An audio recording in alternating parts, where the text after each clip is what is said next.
What's going on, everyone, and welcome back. Welcome back to the channel. Thanks for tuning in. Just hanging out today. Nothing too special. Kind of feeling under the weather. Haven't felt too good. Went for a run, trying to sweat it out of my system. Went to a card show yesterday. Very excited about that. Opened up a Sandstorm EX pack and pulled a Flareon Hollow. So, unluckily, I didn't get that on a recording, but I apologize for that. And just very excited, man. I kind of been just kind of chilling out. Not doing too much because like 7-8 months. If you don't know by now, I am in the Army, so I am moving back to North Carolina, to my home state, and I'm very excited about that. I get to spend some time with family and a new chapter of my life, man. I get to move back to America, and I'm very excited because I can actually grow the content, grow the channel, go to a lot of different shows, collecticons, vendor, and make a lot of vlogging content and exciting stuff. I'm just very excited for me and my wife to move there. A new exciting chapter with that. And just want to see what you guys are up to, man. Like, I've just been watching the news from afar. I've seen, crazy stuff like the Dallas card show, the $2 million heist. I just don't understand how somebody snatches up a case of $2 million worth of cards. That's just insane to me. I think that I would have it handcuffed to my arm if I had something that pricey. Cards in the $40, $60, $80, $140,000 range. Baseball, Mickey Mantles, the whole 9 yards. And I just can't imagine what that guy's going through. I really hope that he gets his cards back. And I've seen some content on that as well as some other people that have stole from the show, to include Pokemon. I think Opossum or somebody just put up a video talking about a kid that stole some Pokemon from one of the vendors out there at the Dallas card show. And it's just sad that people do that to this day, man. Like, just grind, work hard, get your own stuff, and just enjoy the hobby and work hard for what's yours. And you'll be able to enjoy it that much more. Like, when I started my collection, I really had not much of anything. I didn't have a lot of cards. It's very expensive. A lot of us got rid of our childhood binders, and it's just constant hustling, saving, buying packs, cracking packs, trading up, trying to watch the market. And eventually you get to a space where it's like you can expand your collection. And I think one, I mentioned it before, I think one great way it was put was by PokeVault himself, where he was like, hey, don't spend house money. If you can put, your cards out there to work for you and expand your collection that way, whether you're trading up or selling when the market's up, and then you buy more product and buy it when it's cheap and stuff like that. You're not spending house money where you're worried about paying your bills or buying other stuff. And then, your wife or your girlfriend or boyfriend or husband's now yelling at you for buying Pokemon cards. And it got to a certain point, man, where I got to some bigger cards. And just to show y'all as well, like, I have a case right here. This is absolutely my favorite card case that I have. I have a Zion case. I do love the present cases.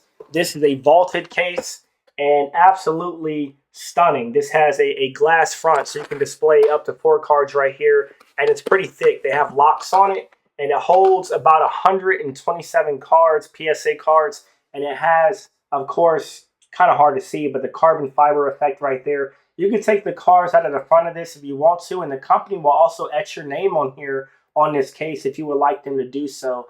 I have got the most comments on this card case than any other case ever before, and that's because this case is just absolutely stunning. But I wouldn't recommend taking it to something like, a huge card show where you're putting some of your pricey cards in the front, because you make yourself a target.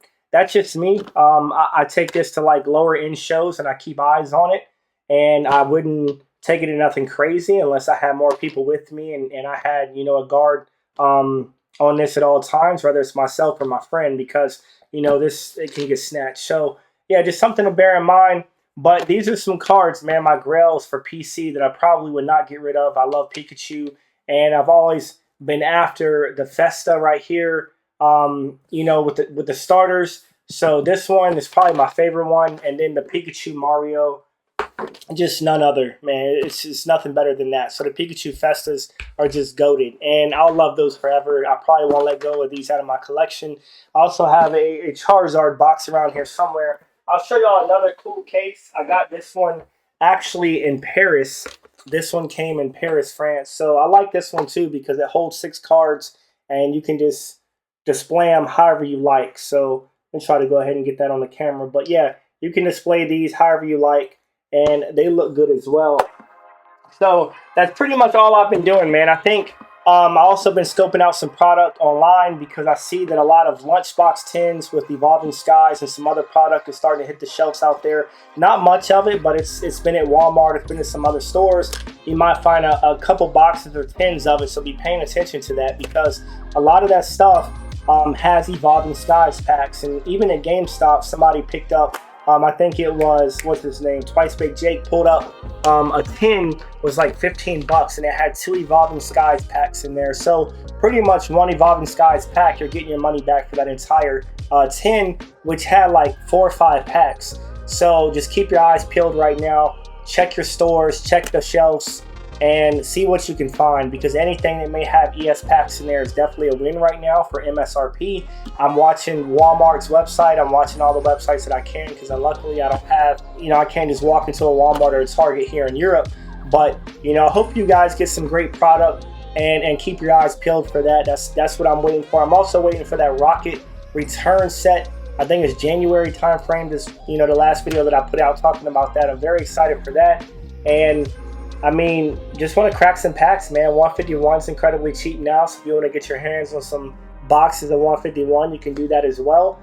And there's just a lot of great stuff, man. I had a guy come up and ask me, hey, should I buy packs? I want to get into Pokemon. And I told him, it's fun to crack packs all day, but I mean, everyone knows and should hold by the standard that if you really want to go after something, you should just buy the card. Even though you're going to pay a premium and pay a lot of money for it, you're probably going to save money by buying that individual card that you want, that hit, and saving for that rather than cracking a ton of packs and possibly not even hitting an alternate art or a hit that you want. That's just something to think about. So go out there and look for some deals. I hope y'all enjoyed this, man. Let me know what y'all would like to talk about. I'm sorry I'm not feeling good, but I'll be back soon with some more wholesome content. And thanks for tuning in. I appreciate it. And I'll talk to y'all soon. See y'all later. Out.